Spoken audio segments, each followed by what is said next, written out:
Magandang gabi po sa inyong lahat, Sir PB.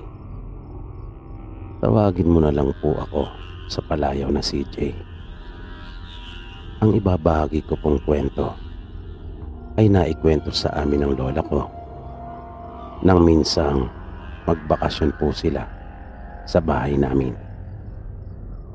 Ang lola ko po ay tubong Dajangas na ngayon po, kung hindi ako nagkakamali, ay siyang tinatawag na General Santos City.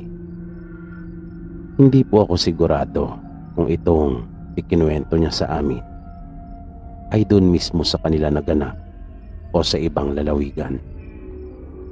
Pero ayon sa lola ko, matagal na umanong nangyari ito. Sabi niya, ang aswang na kanilang alam ay dalawang klase. Pero mangtas pareho ang tawag nila, na sa pagkakaalam ko ay halimaw, ang katumbas na kahulugan sa Tagalog. Base pa sa salaysay ni Lola, 9 na taong gulang siya noon nang unang makakita ng aswang. May isa kasing lumang bahay noon sa kabundukan at nagkayayaan silang doon magpunta upang magtakutan.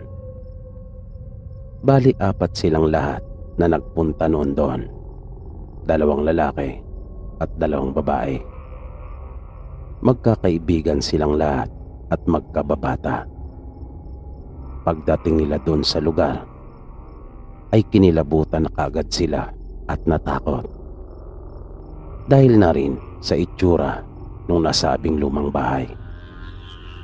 At hindi maawat ang isa nilang kaibigang lalaki na si Itoy, na magkwento pa ng kung ano-ano tungkol sa bahay na yon.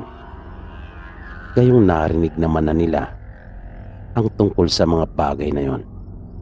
Pero sabi ni Lola, lalong nadagdagan ang kanyang takot dahil sa ginagawa ng isa nilang kaibigan. Kaya nagyaya na siyang umuwi. Pero ayaw sila nitong samahan at sinabing kung uuwi sila ay sila lang at hindi ito sasama. Kaya wala silang nagawa kundi ang sundin kung ano ang gusto nito. Dahil yung isa nilang kaibigang lalaki na si Dudoy ay mas takot pa yata kaysa sa kanila. At siguradong hindi rin nila ito maaasahan. Hanggang sa nagsalita ng muli si Itoy at sinabing umpisa na raw nila ang paglalaro. Inasar pa nga sila nito na baka naman daw nabahag na ang mga buntot nila at sila ay iiyak na. Na dahil naman sa sinabing iyon ng kaibigan nila ay lumakas ang loob ni Lola Itay. Kaya sinabi niyang umpisa na ang laro. At unang naging taya ang kaibigan nilang si Isay. Kaya tumakbo na ito sa isang malaking puno at sinimulan ng magbilang. Kaya nagtakbuhan naman sila para magtago.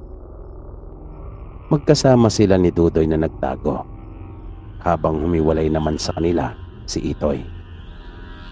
Naisip ni Lola Iday na pumasok sa bahay upang doon magtago.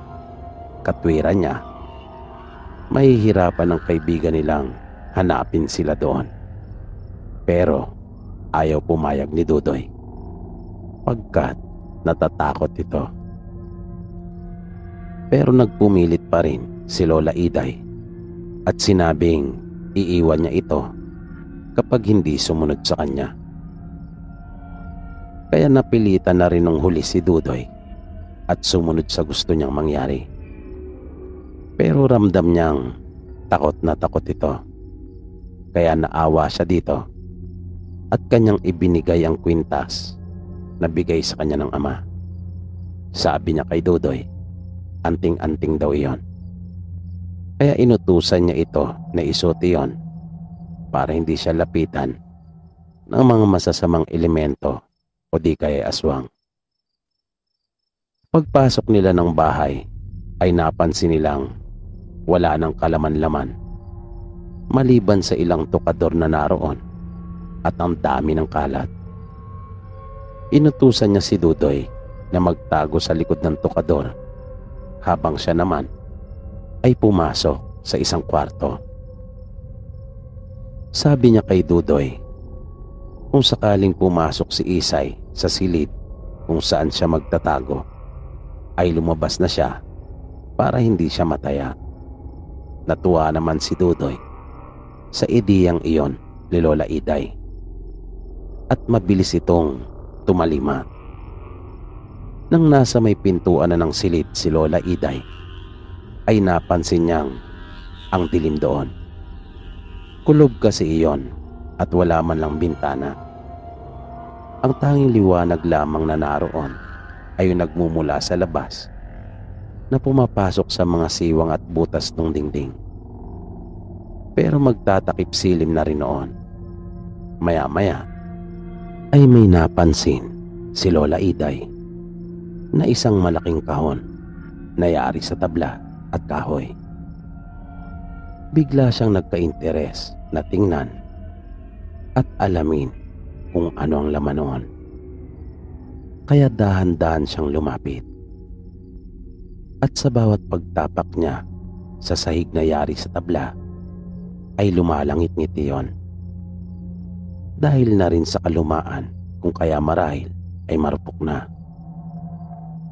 Pigil hininga siyang mas lumapit pa at dahan-dahang tumungaw sa tapat ng malaking kahon na iyon. Ngunit wala naman siyang nakita. Kaya nakahinga siya ng maluwag. Pero ang hindi niya alam at wala siyang kamalay-malay ay mayroon na palang dahan-dahang ring bumababa mula sa itaas sa kanyang likuran. Isa iyong pugot na ulo na nagtataglay ng napakakapal at mahabang buhok. Naanimoy tubig ang paraan ng paggalaw. Namarahan iyong umaalon-alon at tila ba may sarili iyong buhay. Na mayroon din iyong mga nakalawi na naghahabaang namumulang mga ugat. Puting lahat ang mga mata noon na akala mo ay natatakpan ng makapal na lamad. At ang mga ngipin noon ay katamtaman lamang ang haba, ngunit matutulis. At namumutla ang mukha noon, nakapansin-pansin ang naglalakihang mapupulang mga ugat. Naramdaman iyon ni Lola habang dahan-dahang bumababa sa kanyang likuran. Pero dala ng matinding takot ay hindi siya kaagad nakagalaw. At para siyang naging sunod-sunuran nang sapilitan siyang pumihit ng dahan-dahan paharap doon sa mangtas na iyon. At halos himatayin siya sa kanyang nakita. Pero kahit gustuin man niyang ipikit ang kanyang mga mata, ay hindi niya magawa. Gusto niya rin sanang sumigaw at humingi ng tulong. Pero walang lumabas na kahit anong tinig mula sa kanya. At nakita niyang kusang gumalaw yung mga mapupulang ugat noon at inilapit pa siya. Habang yung iba naman noon ay sapilitang pumasok sa kanyang bibig. At iyon na ang huli niyang natatandaan. Pagkat nawalan na pala siya ng malay matapos iyon. Nang magising siya ay nasa bahay na at nasa tabi niyang kanyang ina. Habang yung tatay naman niya at lola ay nakatayo malapit sa pinto ng silid at pinagmamasdan siya. 3 araw na pala siyang walang malay. Alalang-alala ang kanyang mga magulang pagkat solong anak lamang siya. Kwento pa ng tatay niya, nag-uwian ng kanyang mga kaibigan at humingi ng tulong. At naabutan nila si Lola Iday na wala ng malay sa loob ng lumang bahay na iyon. Mabilis na lumipas ang panahon, pero sa bawat araw na nagdaraan ay may nararamdaman siyang kakaiba. Ngunit hindi naman niya maipaliwanag kung ano. At madalas na sumasakit ang kanyang ulo at parang naninikip ang kanyang dibdib. Nang magdalaga na si Lola Iday, isang umaga ay nagising siya mula sa isang napakasamang bangungot.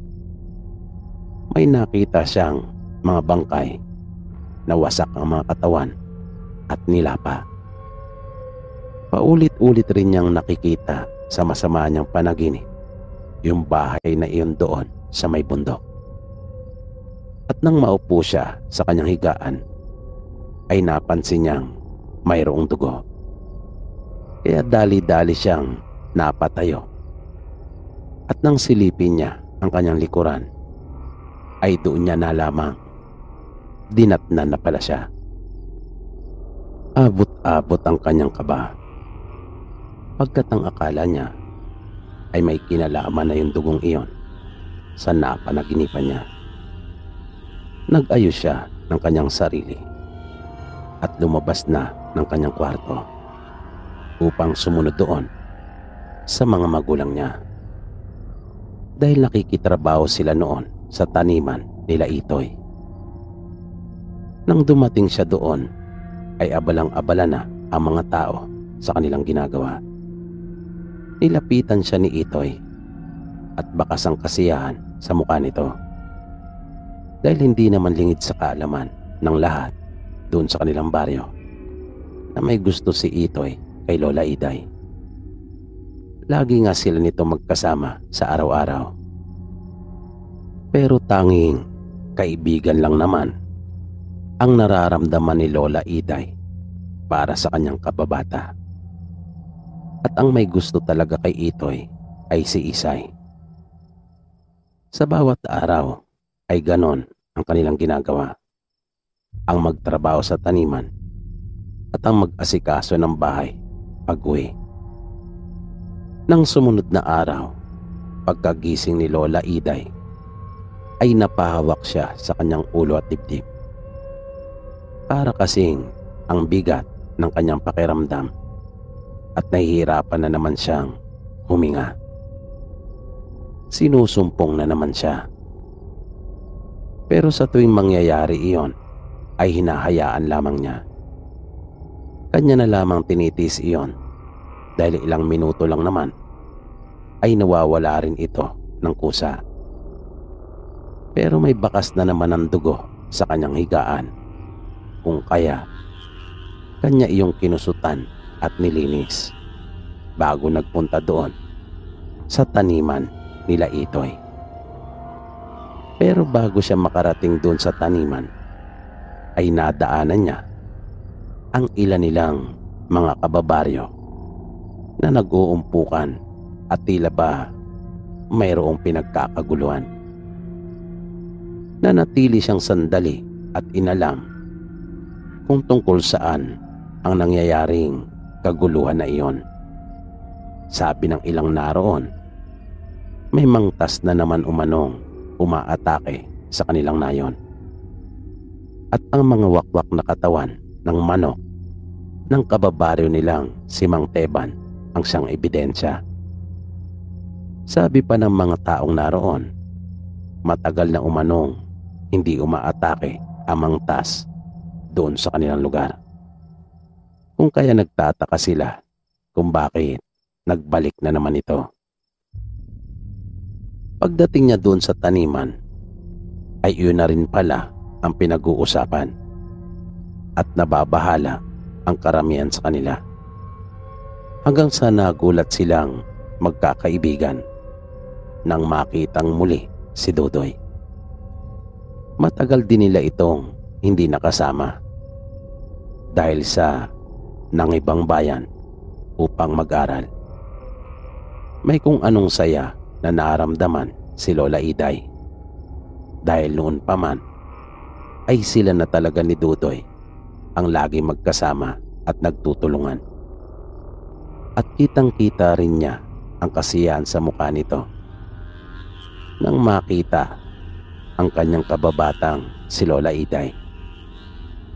Magkakasunod naman na tapik at suntok sa balikat ang tinanggap ni Dudoy mula kina Itoy at Tisay.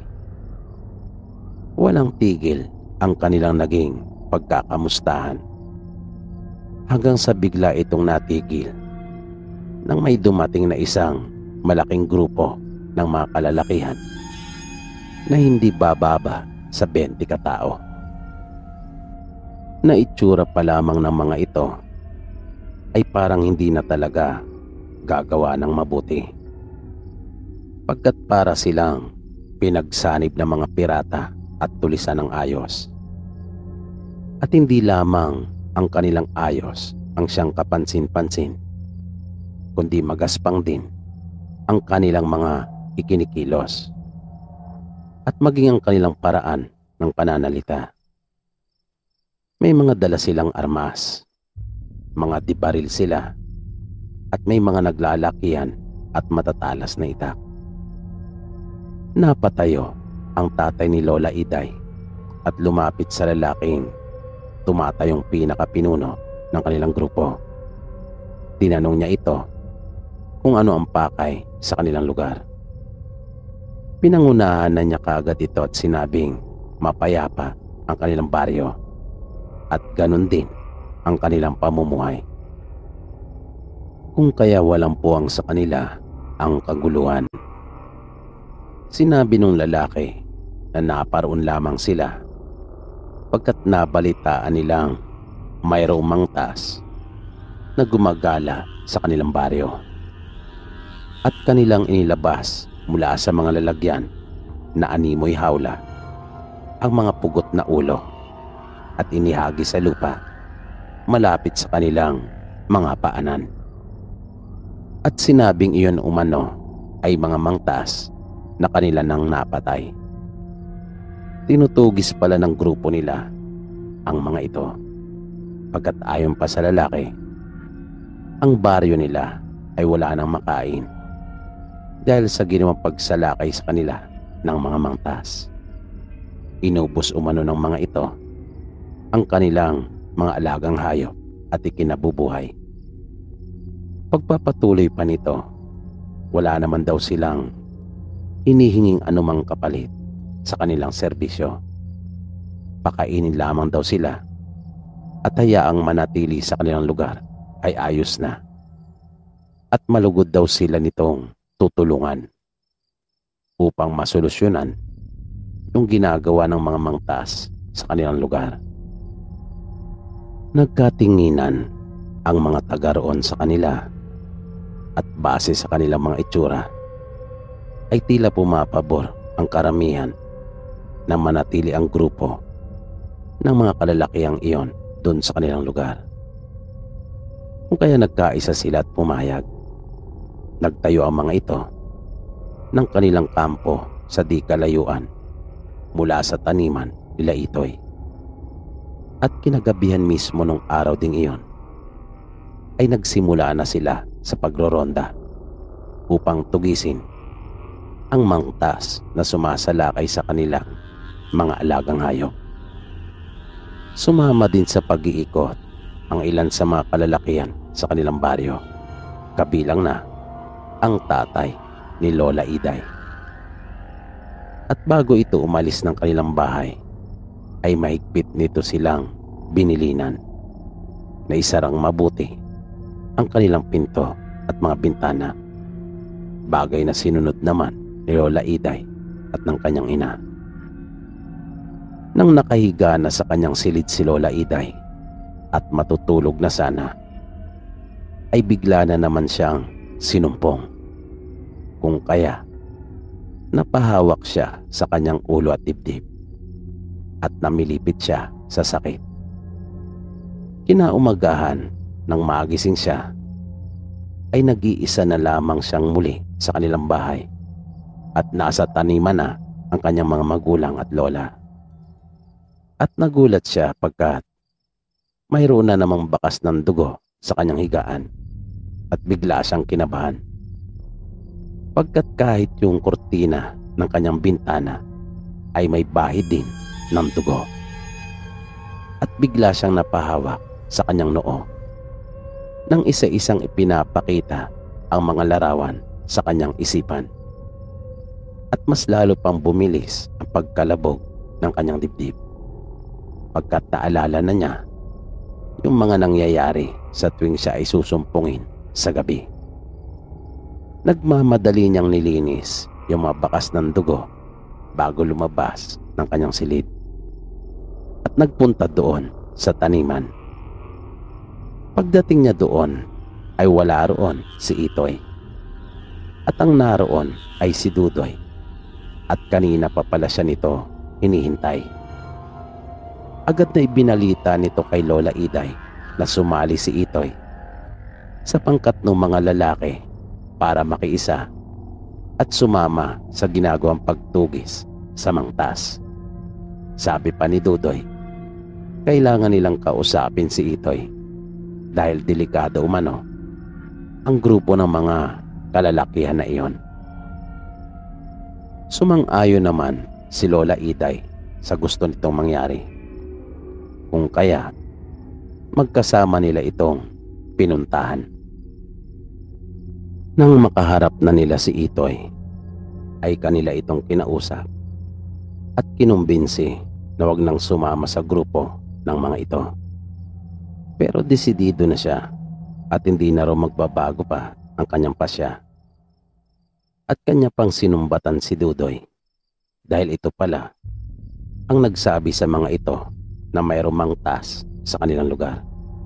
Ito pala ang nagdala sa mga ito doon sa kanilang baryo. Kaya nung huli ay wala na rin silang nagawa kundi hayaan na lamang si Itoy sa gusto nito. At umalis na silang dalawa.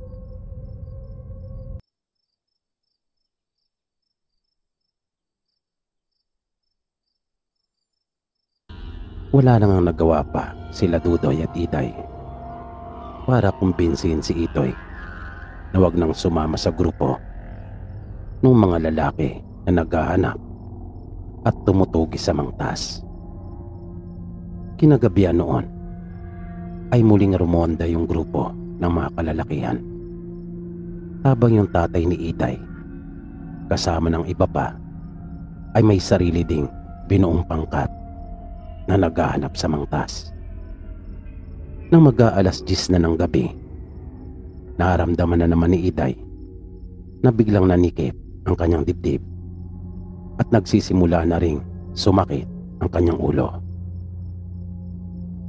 At di nga nagtagal ay napasigaw ng ubod lakas si Iday at ilang sandali lang ay humiwalay na ang ulo nito mula sa kanyang katawan at lumipad na palabas ng silid na dumaan ito sa may bintana. Samantala, napahinto ang grupo nila Itoy nang tumigil ang kanilang pinuno. Nang marinig nito ang malakas na sigaw na nilika ni Iday bago pa humiwalay ang kanyang ulo. Nang sumunod na araw ay isa na namang kalabaw ang natagpuang patay at wasak ang katawan nito. Naroon na ang karamihan sa kanilang mga kababaryo at iyon ay pinagkakaguluhan. Luba na silang nag-aalala tungkol sa mga nangyayari. Nang nasa taniman na ang mga magulang at lola ni Iday ay dumating sa kanila si Dudoy. Buong araw ay magkasama sila at nag-usap. Muli nilang binalikan yung mga alaala ng kanilang kabataan. At sa wakas ay nagkaaminan na rin sila ng tunay nilang nararamdaman sa isa't isa.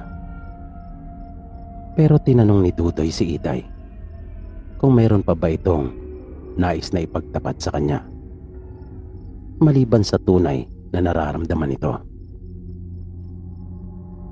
Panandaliang napaisip si Iday at pilit na inaalam kung anong ibig sabihin ng kanyang kababata. Hanggang sa sinabi niyang wala. Pagkat iyon lang naman daw ang nalalaman niyang dapat na malaman ni Dudoy. Yung tungkol sa tunay niyang nararamdaman para dito. Bahagyang nalungkot si Dudoy. At napansin naman kagad iyon ni Iday. Tinanong niya ito kung bakit. Sinabi sa kanya ni Dudoy na nakita niya ito nung nagdaang gabi habang nilalapa yung kalabaw ng kanilang kanayon. Nagulat si Iday sa ipinagtapat sa kanya ng kababata. Bigla siyang napaluha at kinuha ang kamay ni Dudoy. Sinabi niya dito na hindi niya iyon ginusto. Bumitaw sa pagkakahawak niya si Dudoy. Tumayo ito at iniwan siya. Nang sumunod na araw ay maagang nagising si Iday. Buo na ang kanyang pasya. Mahal niya si Dudoy, kung kaya gagawin niya ang lahat para tanggapin siya nito. Pero nang punta niya ito sa tinutuluyan ay wala doon si Dudoy. Hinanap niya ito kung saan-saan, ngunit hindi niya natagpuan. Napaluha muli si Iday at nalungkot. Wala na si Dudoy. Iniwan na siya nito. Walang kamalay-malay si Iday na nagpunta pala si Dudoy sa tsuy nitong manggagamot at nagpatulong. Humingi din ito ng payo. Kinagabihan, nang nagsisimula na namang sumpungin si Iday, ay nasa silong na pala nila si Dudoy at may dala itong mga manok. At nang humiwalay na ang ulo ni Iday mula sa kanyang katawan, ay iniangat na ni Dudoy isa-isa ang mga dalang manok at kinuha naman iyon ng pugot na ulo ni Iday gamit ang mga galamay nito. At ng mga sumunod na gabi ay ganon ang ginagawa ni Dudoy. Kaya laking pasasalamat ni Iday dahil hindi na niya kinakailangan pang umalis o lumabas ng bahay. Lalong napamahal sa kanya si Dudoy. Ang buong akala niya ay iniwan na siya nito pagkat hindi matanggap yung pagiging mangtas niya. Nagtaka naman yung grupo ng mga lalaki, lalong-lalo na yung kanilang pinuno, pagkat hindi na niya nararamdaman yung mangtas. Wala na ring mga namamatay na mga alagang hayop doon sa kanilang nayon. Dahil yung mga manok naman na ibinibigay ni Dudoy ay yung mga nahuhuli niya sa kagubatan sa pamamagitan ng mga ginawa niyang pitag. Pero meron na palang pinaghihinalaan yung pinuno ng mga bandido at may ginawa ito para mapatunayan kung tama nga ba ang kanyang hinala. Pumunta ito sa taniman nila Itoy at kanyang binantayan si Iday. At nang dumating na ang inihintay nitong pagkakataon, ay hindi na ito nagaksaya pa ng oras. Sinay niya sa nakaagad nito yung isa niyang tauhan na mabilis naman noong nilapitan si Iday. Nakasalukuyang umiinom ng tubig. Nilansin ng lalaki si Iday na kunwari ay mayroon itong itinanong. Kaya binitawan ni Iday pansamantala ang hawak nitong baso at kinausap yung lalaki. Pasimple namang lumapit yung pinuno ng mga bandido at kanyang kinuha yung baso na ininuman ni Iday. At iniabot iyon sa isang bata na nagtatrabaho din sa taniman. Sinabi pa niya sa bata na marahil ay uhaw na ito, kung kaya kanya itong dinalhan ng tubig. Naniwala naman yung bata. At dahil sa uhaw na nga talaga ito, kung kaya hindi naman na ito nagdalawang isip pa na inumin yung natirang tubig na naroon sa baso. Matapos iyon, ay umalis na yung pinuno kasama ng isang tauhan nito. Kinagabihan ay nabulabog ang buong nayon nang kumalat ang balita tungkol sa biglaang pagkakasakit ng anak nila Mang Asyo. Humingi ito ng tulong sa kanila pagkat hindi nila alam ng kanyang asawa kung anong kanilang gagawin dahil nun lang nila nakitang nagkaganon ang kanilang anak. Kaya nagsipuntahan sila doon sa bahay nito upang alamin kung ano ang maaari nilang maitulong. Pero nagulat sila sa kanilang nadatnan pagkat hindi pala karaniwang sakit ang dumapo sa bata. Naabutan nila itong namimilipit sa sakit. Di nagtagal ay dumating na rin sila Itoy kasama ng pinuno ng mga bandito at ilang tauhan nito. Pinatabi kaagad nito yung mga tao at sinabing isang mangtas ang bata. Nakiusap ang mga magulang nito sa kanila na kung maaari ay may paraan pa at kanila itong iligtas. Pero iba ang nasa isip ng lalaki. Hanggang sa bumagsak na lang yung bata sa sahig at nagkikisay. Maya-maya pa ay napahawak na ito sa kanyang ulo at dibdib. At kapansin-pansin ang biglaang pamumula nito. Kasabay na ang paglaki ng mga ugat nito sa iba't ibang parte ng kanyang katawan. At bigla na lang humiwalay ang ulo nito mula sa katawan. Napahiyaw ang karamihan sa kanila, dala ng matinding pagkasindak.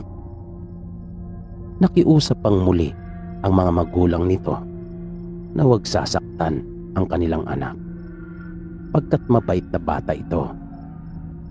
Sinabi pa nilang maayos pa at normal ang kalagayan nito nung araw. Kaya hindi nila alam kung bakit bigla na lang naging ganon pagsapit ng gabi. Dahan-dahang lumapit yung lalaki sa katawan ng bata na nakahandusay sa sahig. Dahan-dahan niyang sinilip ang ulo nito na nagtatago sa ilalim ng mesa. Hanggang sa naglabas ito ng isang kuting at dahan-dahang inilapit iyon sa pugot na ulo ng bata. Maya-maya pa ay lumabas na ang mga galamay nito at dahan-dahang pinuluputan yung kuting. Iyon naman ang inihintay na pagkakataon ng pinuno at kanyang hinawakang mabuti ang mga galamay nito at pagkatapos ay agad na binunot ang kanyang baril at walang habas niya itong pinagbabaril.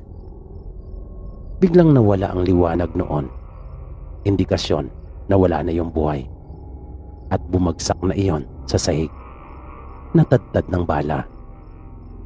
Nagkalat ang ibang bahagi noon sa dingding, bunga ng pagkakabaril ng lalaki. Mabilis na lumapit ang mga magulang nito at kanilang niyakap ang wala ng buhay na anak. Nagalit ang mga ito pero sinabi ng pinuno na ginagawa lamang niya yung kanyang trabaho. Huwag daw siya ang sisihin. Dapat daw nilang malaman kung sino ang humawa at lumaway sa kanilang anak. Dagdag pa niya, alam niya kung sino ang mangtas na may gawa noon. At nang kanila itong tanungin, ay walang kagatol-gatol na sinabi na si Iday ang mangtas. Si Iday ang mangtas sa kanilang nayon. Kung kaya dapat nila itong patayin at sunugin. Ang hindi nila alam ay nasa labas din pala si Dudoy noong mga pagkakataon na yon at nakikinig lang sa kanilang mga pinag-uusapan. Kaya mabilis itong umalis at nagmamadaling pinuntahan si Iday. Pagdating niya sa bahay nito ay kaagad niyang ipinagbigay alam yung kanyang mga narinig. Niyaya niya ito na tumakas at sinabing magpakalayo-layo na lang sila. Labag man sa loob ni Iday, niiwan ng kanyang mga magulang at ulyaning lola ay sumama ito kay Dudoy. Dala na rin ng matinding takot sa kung anong maaaring gawin sa kanya ng mga kanayon. Pero hindi pa nila alam kung saan sila magtutungo. Naisip nilang dalawa na doon na muna pansamantalang magtago sa lumang bahay na nasa bundok. Sinabi ni Dudoy kay Iday lahat ng kanyang nalaman mula sa tsuy nitong manggagamot. Mayroon palang halaman na maaaring makapagpagaling sa katulad niyang hinawaan. At yun umano ang kailangan nilang hanapin. Kwento pa ni Dudoy, nabanggit din sa kanya ng tsuhin na mayroong tanim na ganong uri ng mga halaman sa likod ng lumang bahay. Kung kaya, doon na muna raw sila mamalagi. Pero lingid sa kanilang kaalaman ay nasundan na pala sila ng isa sa mga tulisan. At nang malaman kung saan sila naroon, ay agad na ipinagbigay alam sa kanilang pinuno. Kaya pinuntahan sila ng mga ito. Abalang-abala silang nangunguha ng mga halaman sa likod ng lumang bahay nang dumating yung mga bandido. At kasama din na nagpunta si Itoy. Pero bago pa sila maabutan, ay tumakas na silang muli ni Dudoy. Ngunit bigla siyang sinumpong, kung kaya nagtago sila sa masukal na bahagi nang upang sa ganon ay maitago rin ang kanyang katawan. Nagpahabol si Iday at kanya silang iniligaw para hindi nila mahuli si Dudoy. At labag man sa kalooban ni Iday ang pumatay, ay napilitan siya para makaligtas sa mga bandido. Pagkat ang mga mangtas na katulad nila ay hindi naman talaga pumapatay ng tao. Na kahit gaano man nakakatakot ang kanilang mga itsura, ay tanging hayop lamang ang kanilang kinakain. Pero nagimbal ang lahat sa kanilang baryo nang matagpuan nila ang napakaraming patay. Sa iniwang bakas ay masasabi mo kaagad na sinalakay ang kampo ng mga bandido. Pero kapansin-pansin nang halos lahat ng mga namatay ay yung mga bagong kasapi na taga sa kanila. Brutal ang sinapit ng mga ito. Nagkalasog-lasog ang kanilang mga katawan na nagkalat ang iba't ibang parte. Lalong napuyos sa galit ang kanilang mga kanayon dahil sa pagkamatay ng kanilang mga mahal sa buhay. Lalo silang nagalit kay Iday. Kaya sumugod ang mga ito sa kanilang bahay at nais nila siyang sunugin. Pero tanging ang mga magulang at lola lang ni Iday ang kanilang naabutan doon. Nakiusap ang kanyang ama na maghunos dili sila pagkat hindi pa nila iyon napapatunayan. Sinabi din niya na kung sakali mang totoo ang kanilang ipinaparatang kay Iday, ay siya na mismo ang kikitil sa buhay ng kanyang anak. Ngunit hindi na maawat yung bugso ng damdamin ng mga tao. At ang mga magulang na ni Iday ang kanilang pinagbalingan. Matindi rin ang pagsulsul na ginagawa ng mga bandido sa mga tao, lalong-lalo na ang kanilang pinuno. At dahil sa dami nila, ay wala nang nagawa ang mga magulang ni Iday. Iginapos sila ng mga ito at akmang susunugin na nang biglang dumating si Iday at sila ay pinigilan. Sinabi niyang mali sila sa ipinaparatang sa kanya.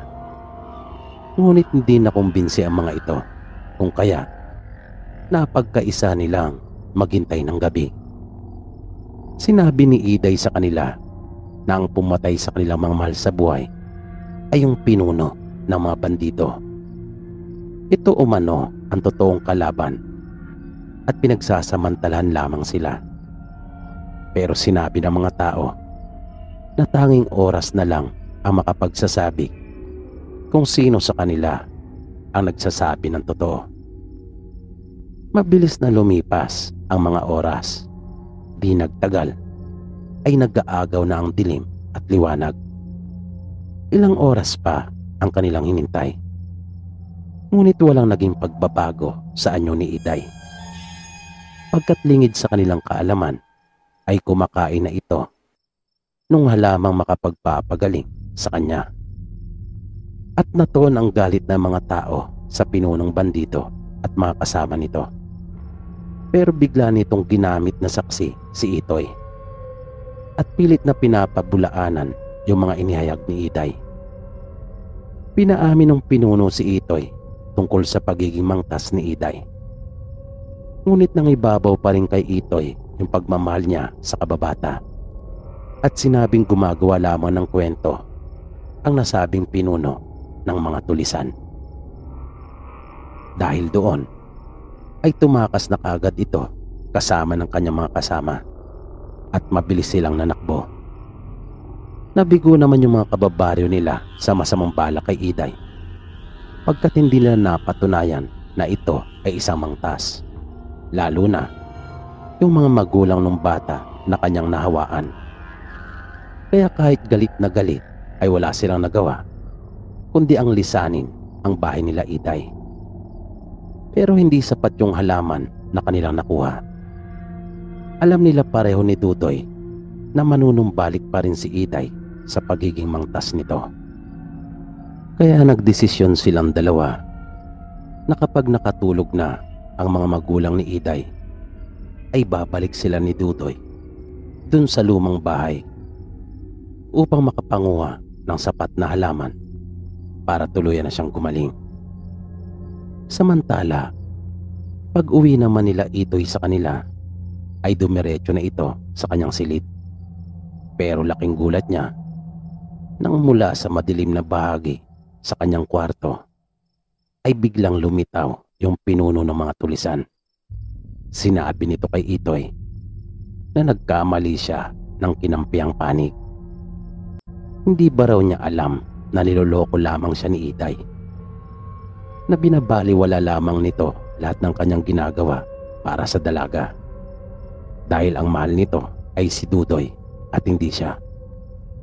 At dahil sa ginawa nitong pagtatraidor sa kanya ay meron umano itong regalo na para sa kanya lamang. At wala nang nagawa pa si Itoy nang agad siyang sakmalin sa liig nito. Matapos na mabilis na magpalit ng anyo, ito pala ay isa ring mangtas. Ngunit yung isang uri, mas mabangis at pumapatay talaga ng tao. Mas lumaki pa ang katawan nito at naging maskulado. Humaba din ang tenga nito at naging matulis. Pulang-pulang kanyang mga mata at ang tutulis ng masinsin nitong mga ngipin. At tinubuan din ito ng pakpak at buntot. Nang namimilipit na si Itoy at nagkikisay na sa sahig, ay iniwan na siya nito. Pero bago pa ito tuluyang umalis, ay sinabi pa nitong sana raw ay nagustuhan niya yung kanyang munting regalo. At inutusan pa niya itong dukutin ang puso ni Iday at ito ay patayin kaysa pakinabangan pa umano ng iba at hindi sa kanya mapunta. Samantala, nung mga magmamadaling araw na, ay palihim na nagpunta sina Iday at Dudoy dun sa lumang bahay sa kagubatan para minsan pang manguha ng mga halamang gamot. Pero nagimbal sila sa kanilang nasaksihan pagkat nadatan nilang sunog ng lahat ang mga iyon. Nanlumo silang dalawa, lalong-lalo na si Dudoy, pagkat gustong-gusto na niyang gumaling si Iday. Pagbalik nila Iday sa bahay nila ay nalaman nilang may nangyaring masama kay Itoy. Kaya nagpasama si Iday kay Dudoy upang bisitahin yung kanilang kababata. Pagpasok ni Iday sa bahay nila ay nakiusap siya sa mga magulang ni Itoy kung maaari ba niya itong makausap. Agad naman pumayag ang mga ito at sinabing siya nga lang ang hinihintay at nais na makausap ni Itoy. Hindi raw sila nito pinapansin, ayaw silang kausapin. Kaya nagdesisyon silang dalawa na kapag nakatulog na ang mga magulang ni Iday, ay babalik sila ni Dudoy dun sa lumang bahay upang makapanguha ng sapat na halaman para tuluyan na siyang gumaling. Samantala, pag uwi naman nila Itoy sa kanila, ay dumiretso na ito sa kanyang silid. Pero laking gulat niya nang mula sa madilim na bahagi sa kanyang kwarto ay biglang lumitaw yung pinuno ng mga tulisan. Sinabi nito kay Itoy na nagkamali siya ng kinampiang panig. Hindi ba raw niya alam na niloloko lamang siya ni Iday, na binabaliwala lamang nito lahat ng kanyang ginagawa para sa dalaga, dahil ang mahal nito ay si Dudoy at hindi siya. At dahil sa ginawa nitong pagtatraidor sa kanya, ay mayroon umano itong regalo na para sa kanya lamang. At wala nang nagawa pa si Itoy nang agad siyang sakmalin sa liig nito, matapos na mabilis na magpalit ng anyo.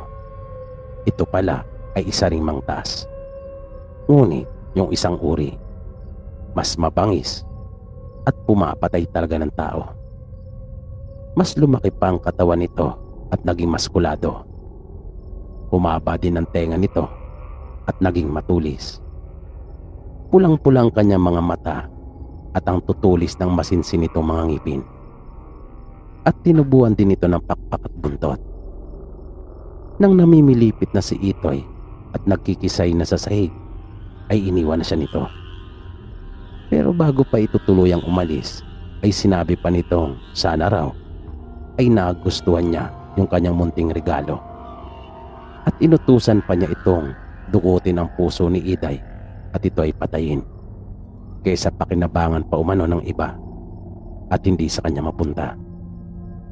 Samantala, nung mga magmamadaling araw na, ay palihim na nagpunta sina Iday at Dudoy dun sa lumang bahay sa kagubatan para minsan pang manguha ng mga halamang gamot.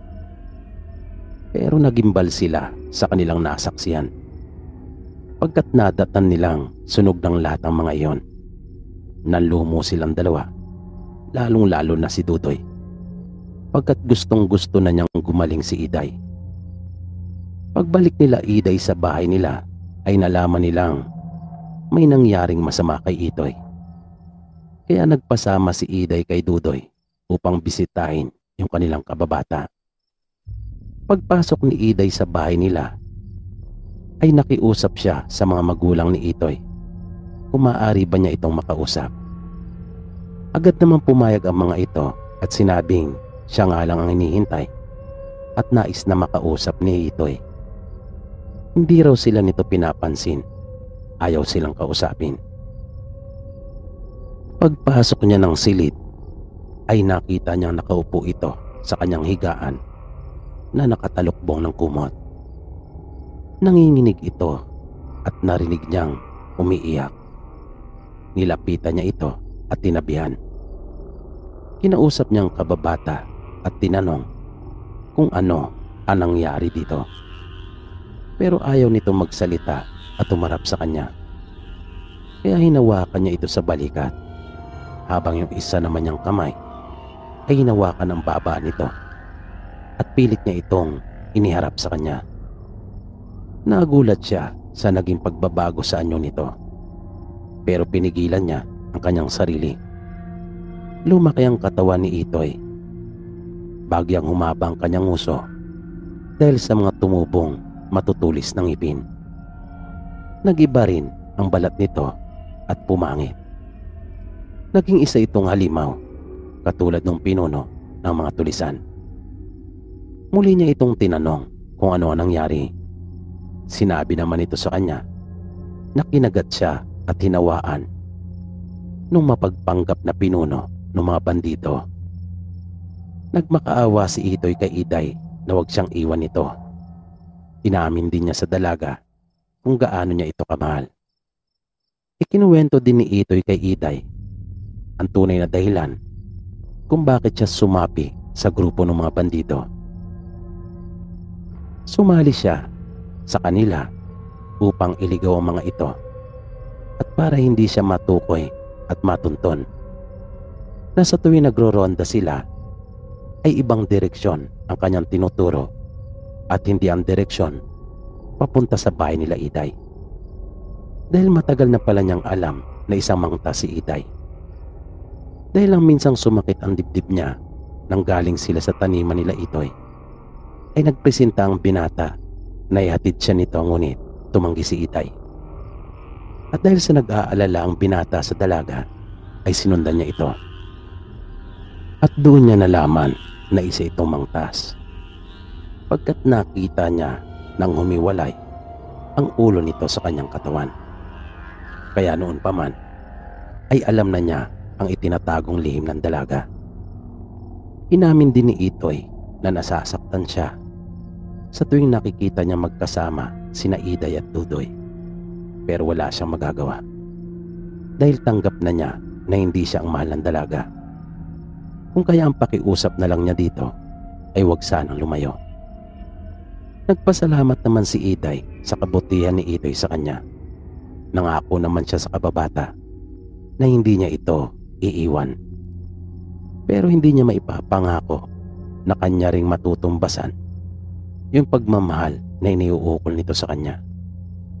Tumayo na si Iday at pinayuhan niya si Itoy na magpahinga at hahanap sila ng paraan para manumbalik ito sa dati. Nang pabalik na sila Iday at Dudoy sa bahay nila, ay nakasalubong nilang dalawa ang ilan sa kanilang mga kababaryo at sinasabing umaatake na naman daw ang mangtas. At nataon naman na bigla na ring sinumpong si Iday. Kinapa ni Dudoy ang kanyang bulsa, ngunit wala na talagang halamang natira. At ilang sandali pa ay nakita nila na naglupasay na sa lupa si Iday. Naglabasan ang mga malalaking ugat nito sa iba't ibang parte ng kanyang katawan. At bigla nang humiwalay ang ulo nito mula sa kanyang katawan. Hanggang sa nakita na rin sila ng mga magulang ni Iday, pati na ng lola nito. Nang hinahanap na pala sila ng mga ito pagkat nagkakagulo na.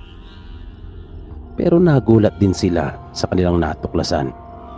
Isa ngang mangtas ang kanilang anak. At nagalit ang kanilang mga kababaryo, lalong-lalo na yung magulang nung nahawa ang bata. Sinubukan naman nilang protektahan ang katawan ni Iday. Maya-maya pa ay dumating na ang mangtas na sinasabi nilang umaatake na naman. At ito ay yung pinuno ng mga bandido. Nagpaikot-ikot ito sa itaas at tila ba humahanap ng tiyempo para sunggaban ang pugot na ulo ni Iday. At nang makahanap ng pagkakataon ay bigla na itong bumulusok para dagitin niyon. At nang malapit na nitong maabutan ay bigla naman itong tumilapon dahil dumating naman si Itoy na isa na ring ganap na mangtas. Tinubuan na rin ito ng pakpak at buntot. Naglaban yung dalawa sa himpapawid. Ngunit hindi sapat ang lakas at nalalaman ni Itoy, kung kaya bumagsak ito sa lupa na agad sinundan ng pinuno, na inapakan siya nito sa dibdib at pagkatapos ay bigla na lang nitong dinukot ang kanyang puso at dinurog iyon sa kanyang kamay. 2 putok naman ng baril ang magkasunod na umalingaw at nabigla ang pinunong mangtas pagkat hindi niya iyon inaasahan. Nakita na lamang niya ang 2 malalaking butas sa kanyang dibdib, bunga ng tama ng bala ng baril. At nakita niya yung manggagamot na tsuy ni Dudoy na siyang may hawak noon. Walang buhay na bumagsak sa lupa ang malupit na mangtas na siya rin palang pumatay sa kanyang mga kababaryo. Nang ibaling muli nila Dudoy ang kanilang atensyon sa katawan ni Iday, ay nakita nilang pinagpipiesta na ito ng kanilang mga kababaryo na galit na galit. Wala na silang nagawa pa kundi ang paputukan ng mga ito upang tumigil at upang lisanin ang katawan ni Iday. Nang lapitan nila ang katawan ni Iday ay halos magkalasog-lasog na ito. Tadtad na ito ng mga malalaking sugat, bunga ng mga saksak at pagtaga. Pero hindi nawala ng pag-asa si Dudoy. Sinabihan siya ng kanyang tiyuhin na manggagamot na ilayo ng mula doon ang katawan ni Iday. At kapag bumalik na ang ulo nito sa kanyang katawan, ay may pag-asa pa itong mabuhay. Pagkat nasa ulo ang buhay nito. Kaya bagaman nahihirapan ay pinagtiyagaan ni Dudoy na buhatin ang duguan na katawan ng pinakamamahal niyang si Iday. Naisip niyang dalhin ang katawan nito doon sa lumang bahay. Doon niya ito gagamutin. Maya-maya pa ay nakita na niyang nakasunod na ang pugot na ulo ni Iday. Nabuhayan ng loob si Dudoy. Magpapakalayo-layo sila, naisip niya. Nang nasa harapan na sila ng lumang bahay, ay nagharap sila ng pugot na ulo ni Iday at kapwa sila umiiyak. Sa mga mata ni Iday ay naunawa na kaagad ni Dudoy na humihingi ito ng tawad pagkat nadamay pa siya sa lahat ng kaguluhang iyon dahil sa kanya. Na kahit hindi magsalita ang dalaga ay sapat na kay Dudoy ang mga tingin nito. Umiyak si Dudoy at sinabing wala siyang pinagsisisihan. Muli niyang sinabi sa dalaga na mahal niya ito. Hanggang sa bigla na lang umalingaw-ngaw ang isang putok ng baril. At nakita ni Dudoy na tinamaan ang ulo ni Iday at biglang naglaho ang liwanag nito. Naapasigaw siya ng ubod lakas. Nang lumingon si Dudoy ay nakita niya yung tatay ng bata na nahawaan kasama ang kanyang asawa. Inabutan na ng umaga si Dudoy sa tabi ng bangkay ni Iday. Ngunit wala pa rin siyang balak na iwan ito. Sinabi niya sa kanila na walang kasalanan sa lahat ng nangyari si Iday. Pagkat ni minsan ay hindi naman ito nagbalak o nag-isip na makapanakit ng tao. Nang dumating ang mga magulang ni Iday, ay kanilang pinakiusapan si Dudoy at dinala na nila ang mga labi ni Iday sa kanilang bahay. Mula noon ay nalaman na nila na yung isang uri ng mangtas tulad ni Iday ay tanging mga hayop lang ang kinakain, habang yung isang uri nito ang talagang pumapatay at siyang kumakain ng tao.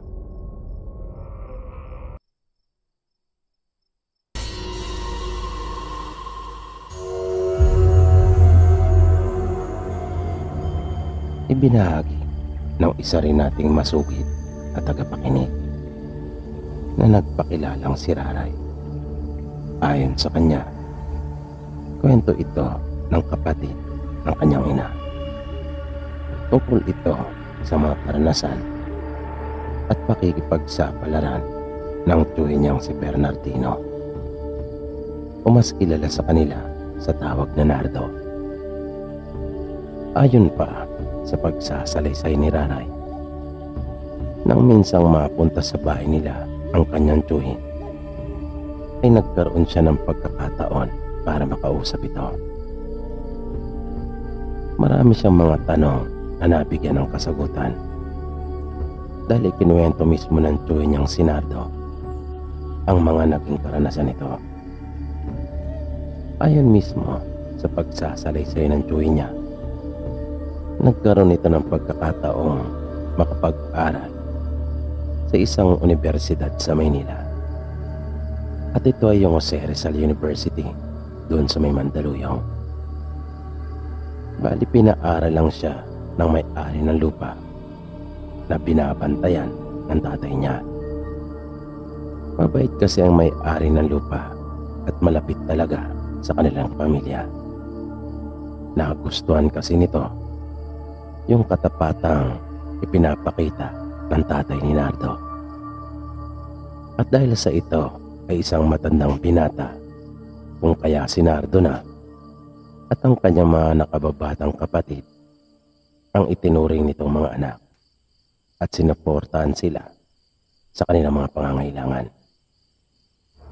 At nang kakitaan nga nito si Nardo ng husay sa kanyang pag-aaral, ay kanya itong inalok na mag-aral sa Maynila At pinalad nga siyang makapasok sa dyaryo. Pinili niya iyon dahil naroon lang sa malapit ang bahay ng kanyang kapatid na nanay naman ni Raray, na nung mga panahong iyon ay dalaga pa at nagtatrabaho sa isang pabrika. May dalawang kaibigang babae ito na kasama niyang nangungupahan doon sa nasabing bahay. Nang mahigit isang buwan nang pumapasok si Nardo sa nabanggit na paaralan, ay doon na nagsimula ang kababalagan sa kanyang buhay. Tuwing gabi ay mayroon siyang napapanaginipan. Pero nung una ay hindi iyon malinaw pa sa kanya, na kapag siya ay nagising na ay agad niya rin iyong nakakalimutan at wala talaga siyang matandaan. Halos gabi-gabi noon ay nananaginip siya, at habang tumatagal ay nagiging malinaw na sa kanya yung mensahe ng kanyang mga panaginip. Nakakarinig na rin siya ng mga tinig at may ipinararating sa kanya. Pagkukwento pa ni Nardo sa pamangkin niyang si Raray, ang pinakaunang larawang nakita niya sa kanyang panaginip ay isang napakalakas na ulan na para talagang mayroong bagyo. At sunod niyang nakita na binaha ang napakaraming dako. Pero di malinaw sa kanya kung saan ang mga iyon. At ang nakakagimbal ay bigla na lang dumagundong ang napakalakas. At nasundan pa iyon ng pagyanig ng lupa. At dahil bago para kay Nardo yung mga ganong pangyayari, kung kaya sinarili niya iyon at walang sino mang pinagsabihan, kahit pa nga mismo ang ate niya. Pilit niyang inalam sa kanyang sarili kung ano ang kahulugan ng kanyang mga panaginip at ano ang dahilan kung bakit nangyayari ang mga bagay na iyon sa kanya. Hanggang sa dumating yung araw na talagang ginulantang ang marami. Tandang-tanda niya yung araw na iyon pagkat nasa paaralan siya. Hulyo 16 iyon at ang taon ay 1990. Nagsimula ang araw na iyon sa isang napakalakas na pagulan. Namuntik pa nga siyang mahuli sa kanilang paaralan dahil ang hirap sumakay. Tuloy-tuloy ang naging pag-ulan na nagpatuloy talaga hanggang hapon. Tumigil lamang ito nang sila ay malapit ng mag-uwian. Pero ang sumunod na nangyari ay talaga nagpagimbal sa napakaraming tao. Dahil nang uminto ang malakas na pag-ulan, ay sunundan naman iyon ng malakas na paglindol. Kasalukuyan na nilang binubura noon ang mga sulat sa pisara nang bigla silang nakarinig ng mga malalakas na sigaw. Nakasabay noon ay mga nagtatakbuhan na yung napakaraming estudyante sa pangalawang palapag at nagkagulo na nga ng tuluyan. Noong mga panahong iyon ay hindi pa uso yung mga tinatawag na mga drill kapag mayroong sakuna, kung kaya hindi handa ang lahat.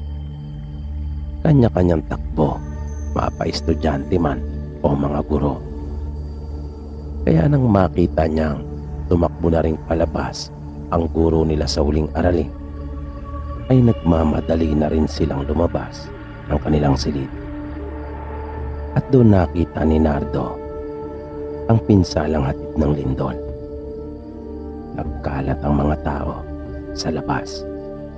Karamihan sa kanila ay gulat na gulat dahil sa nangyari.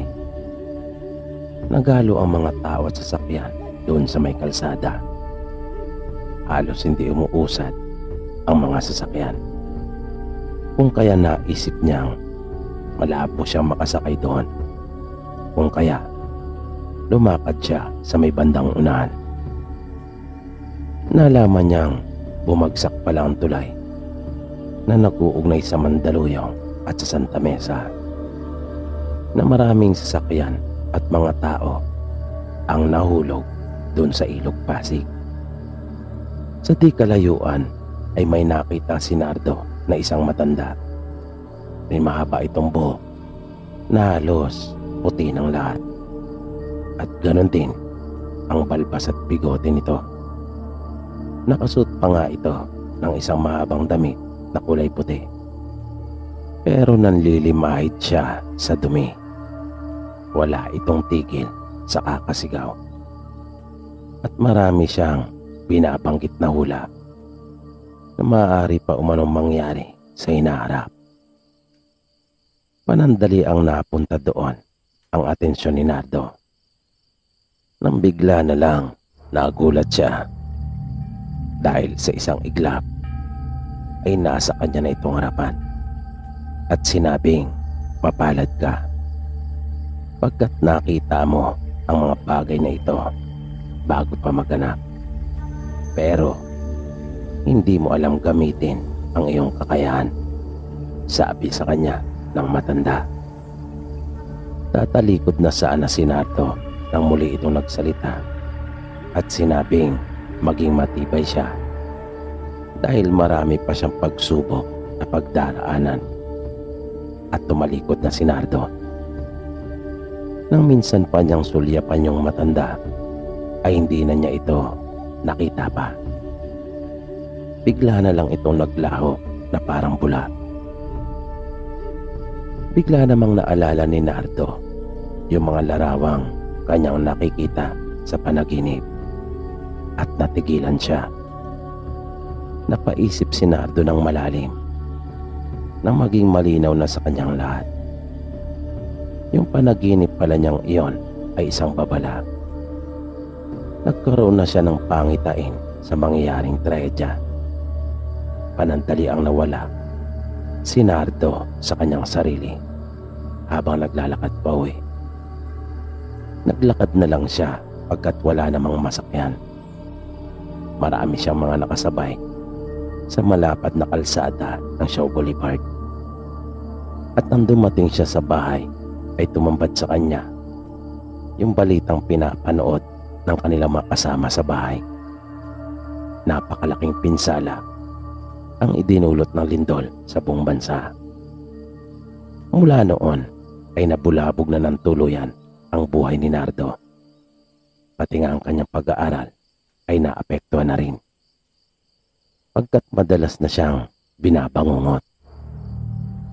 Marami siyang nakikita sa kanyang mga panaginip, at hindi lang yon, maging sa bahay na kanilang inuupahan ay may mga nakikita na rin siya. Minsan nga, habang nasa loob siya ng banyo at kasalukuyang naliligo, ay narinig niyang dahan-dahang bumukas ang pinto na nakapalingon siyang bigla, pagkat nagtaka siya sa kung paano nangyari yon. Gayong isinara naman niya iyong mabuti. Kaya kahit nahapdian ng mata dahil sa sabon, ay nilingon niya iyon upang isara. Pero ginulat siya sa kanyang nakita, pagkat mayroon ng isang kamay na nakahawak sa hamba ng pinto. Isa yung kamay na naaagnas at nanlilimahid sa dugo. Naapatras si Nardo at bigla siyang nahirapang huminga. Napatakip na lamang siya ng kanyang mga mata at narinig niya ang muling paglangit-ngit ng pinto. At halos mapatalon siya dahil sa sobrang gulat nang bigla na lamang iyong kumalabog ng malakas na hinila ng ubod lakas yung pinto. At hindi lamang sa inuupahan nilang bahay may nagpapakita kay Nardo.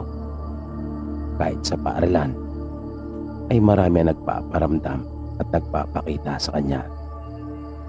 Minsan nga, paglabas nila ng kantin ng kanilang paaralan, ay may nakita siyang isang babae na nakasuot ng puting-puti na damit. Ngunit wala itong mukha. Nakapwesto ito doon mismo sa may estatwa na nasa hardin. Kung minsan naman ay may nakikita siyang babae na nakalutang sa banyo, at sa ayos nito ay para itong nagbigti. Kaya dahil sa mga pangyayaring ito ay tuluyan ang nawalan ng gana si Nardo sa kanyang pag-aaral. Halos hindi na rin siya makatulog sa gabi dahil lagi siyang nananaginip ng masama at kung ano-ano. Wala na rin siyang ganang kumain pagkat walang tigil na nagpaparamdam at nagpapakita sa kanya ang iba't ibang mga muka at tao na noon lamang niya nakita. Hanggang sa pati mismo ang ate niya ay mag-alala na rin sa kalagayan niya. Maging ang mga kasama nila sa bahay ay nahihiwagaan na sa kanya. Habang yung iba naman, tulad ng mga kaklase niya, ay pinaghihinalaan na siyang isang baliw. Kaya nung huli, nagdesisyon ng ate niyang pauwi na lang si Nardo dun sa kanilang probinsya. Kaya kahit labag man iyon sa kalooban ni Nardo ay tumalima siya, pagkat nauunawaan naman niya ang kanyang ate. Pagbalik ni Nardo sa kanila, ang una niyang ginawa ay nagpunta siya sa bahay ng matandang binata na siyang may-ari ng kanilang lupa at humingi siya ng tawad. Dahil kasi sa nangyari ay sinayang niya ang napakagandang pagkakataong ibinigay nito sa kanya.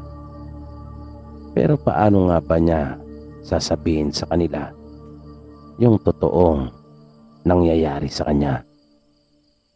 Kahit nasa probinsya na si Nardo ay nagpatuloy pa rin yung mga pagpaparamdam at pagpapakita. Sa gabi, kapag natutulog na siya, ay napakaraming mga larawan ang pilit na sumisiksik sa kanyang isipan, at karamihan sa mga iyon ay hindi maganda. Puro trahedya at mga kapamakan.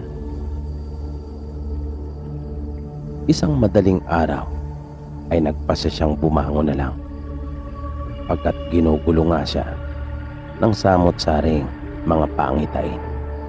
Kung kaya, nagpunta siya sa kanilang kusina at nagpainit ng tubig. Magkakape na lang siya, naisip niya.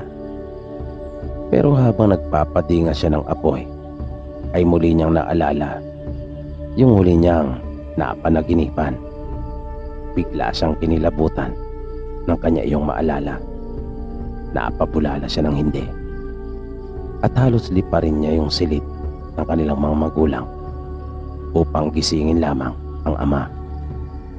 Sa nanginginig niyang boses ay ginising niya ito at pilit siyang nagpasama sa bahay ng may-ari ng lupang kinatitirikan ang bahay nila. Hindi maunawaan ng kanyang ama kung bakit niya iyon ginagawa. Pero bumangon pa rin ito at sumunod. Sinabi sa kanya ni Nardo na sa daan na lang niya ipapaliwanag ang lahat. Kaya matapos na makapagsukbit ng kanyang itak at damputin ang flashlight, ay lumabas na sila ng kanilang bahay at nagsimula na rin maglakad. Halos tumakbo na si Nardo ng mga pagkakataong iyon. Sabi pa niya sa kanyang ama ay kanila raw bilisan, pagkat baka mahuli na ang lahat. Na dahil doon ay napatanong naman ang kanyang ama kung ano raw ba ang totoong nangyayari. At ang maging makulit na ito ay ipinaliwanag na ni Nardo sa kanya habang sila ay naglalakad. Sinabi niya sa amang nakakakita siya ng mga bagay at pangyayaring magaganap pa lamang, at nakita niyang mamamatay ang amo ng kanyang ama sa kamay ng isang magnanakaw. na kahit ang tatay niya nang marinig ang kanyang mga sinabi ay halos hindi makapaniwala at nanlaki talaga ang kanyang mga mata. Nung mga sandaling iyon ay mas nagmadali pa si Nardo, kung kaya wala nang nagawa pa ang kanyang ama kundi ang sundan nito. At nang malapit na sila sa amo ng kanyang ama ay narinig nila ang mga malalakas na boses na bumula sa loob ng bahay nito. Nagulat ang tatay ni Nardo pagkat kinutuban agad siya na totoo nga ang sinasabi ng kanyang anak.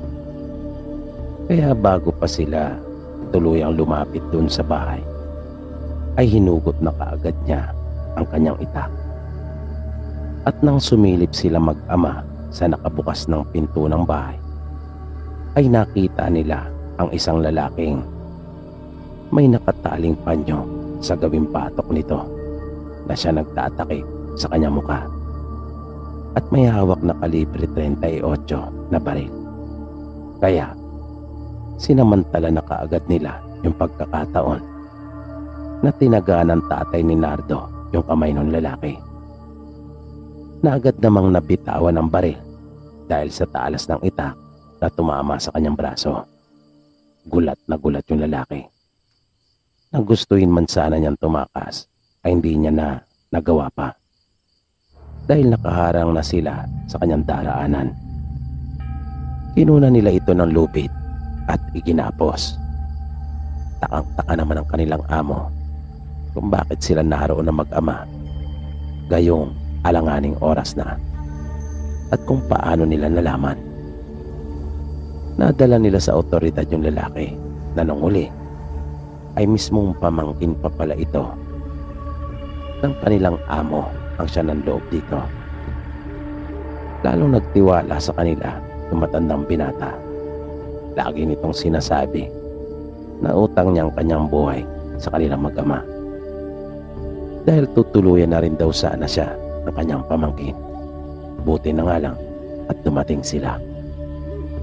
Pero matapos iyon ay nagkasakit ng malubha si Nardo. Halos isang linggo siyang naratay sa banig sa di malamang dahilan. Biglaan iyon.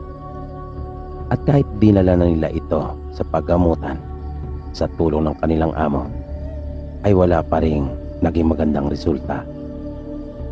Hindi talaga nila matukoy kung ano ba talaga ang tunay na karamdaman nito. Pero si Nardo ng mga panahong iyon ay kung saan-saan naglalayag ang kanyang diwa. Nakikita niya ang kanyang sarili sa isang lugar na punong-puno ng mga mamahaling hiyas at sagana sa mga pagkain. At nakita niyang muli doon yung matanda na nakita niya nung siya ay nasa Maynila pa, nung mismong araw na lumindol. Lumapit siya dito at nang magkaharap na sila ay sinabi nitong, "Buti naman at nagawa mong matunton ang kinaroroonan ko." Na nagtaka si Nardo sa sinabing yun ng matanda. Pagkatambong akala niya ay pinatawag siya nito, na ito pa nga mismo ang dahilan kung bakit siya naroon.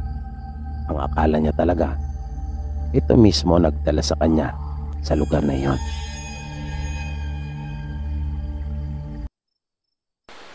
Dito po natin pansamantalang tinatapos ang kwentuhan po natin para sa gabing ito. At kung inyo pong nagustuhan ang ganitong uri ng mga content, ay wag nyo na po sanang ipagdamot pa ang inyong like at mag-subscribe na at pindutin ang bell icon at i-click ang all para lagi kayong updated sa tuwing may bago po tayong i-upload na kwento. Mag-comment na rin at ibahagi kung mayroon din kayong mga naging nakakatakot na karanasan sa comment section. Maraming salamat po at hanggang sa muli. Dito po pansamantalang nagtatapos ang ating programa. At sana po'y inyong nagustuhan ang kwentong ating itinampok sa pagkakataong ito. Sana po ay patuloy niyo pang subaybayan ang mga susunod pa nating kwento. Maraming salamat po at hanggang sa muli.